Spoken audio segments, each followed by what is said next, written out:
महादेव के सबसे बड़े शत्रु कहे जाने वाले जलंधर के जन्म की कथा अलग अलग पुराणों में अलग अलग तरह से मिलती है।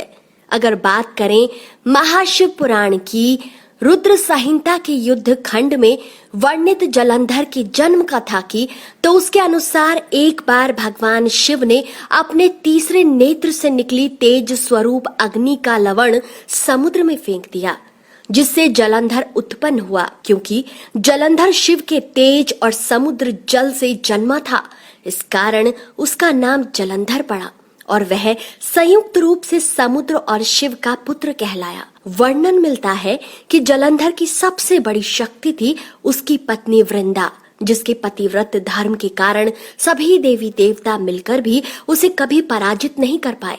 जलंधर को इससे अपने बल का अभिमान हो गया और वह वृंदा के पतिव्रत की अवहेलना करके देवताओं की स्त्रियों को सताने लगा। पुराण की कथा के अनुसार जलंधर देवी लक्ष्मी को विष्णु से छीन लेना चाहता था, इसलिए उसने बैकुंठ पर आक्रमण किया।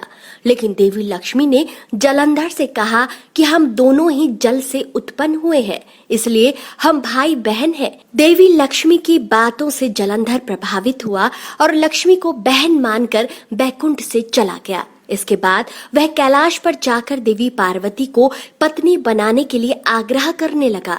इससे देवी पार्वती क्रोधित हो गई और महादेव को जलंधर से युद्ध करना पड़ा। वृंदा के सतीत्व के कारण भगवान शिव का हर प्रहार जलंधर निष्फल कर देता था। देवताओं ने मिलकर योजना बनाई और भगवान विष्णु जलंधर का वेश धारण करके वृंदा के पास पहुंच गए। वृंदा भगवान विष्णु को अपना पति जलंधर मानकर उनके साथ पत्नी के समान व्यवहार करने लगी। इससे वृंदा का पतिव्रत धर्म टूट गया और शिव ने जलंधर का वध कर दिया।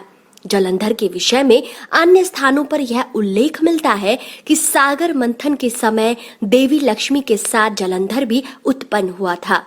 यह असुरों का हिमायती था और वर्तमान जालंधर नगरी इसकी राजधानी थी। जालंधर में आज भी असुर राज जलंधर की पत्नी देवी वृंदा का मंदिर मोहल्ला कोट किशनचंद में स्थित है। मान्यता है कि यहाँ एक प्राचीन गुफा थी जो सीधी हरिद्वार तक जाती थी।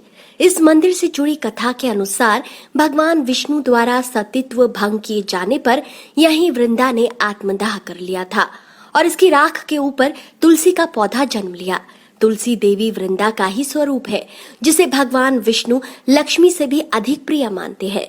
वृंदा देवी मंदिर के विषय में लोक मान्यता है कि यहाँ 40 दिनों तक श्रद्धा पूर्वक पूजा करने से मनोकामना पूरी होती है। जलंधर की नगरी जालंधर के विषय में पुराणों में उल्लेख मिलता है कि यहाँ 12 तालाब हुआ करते थे और शहर में प्रवेश के लिए नाव का सहारा लेना पड़ता था।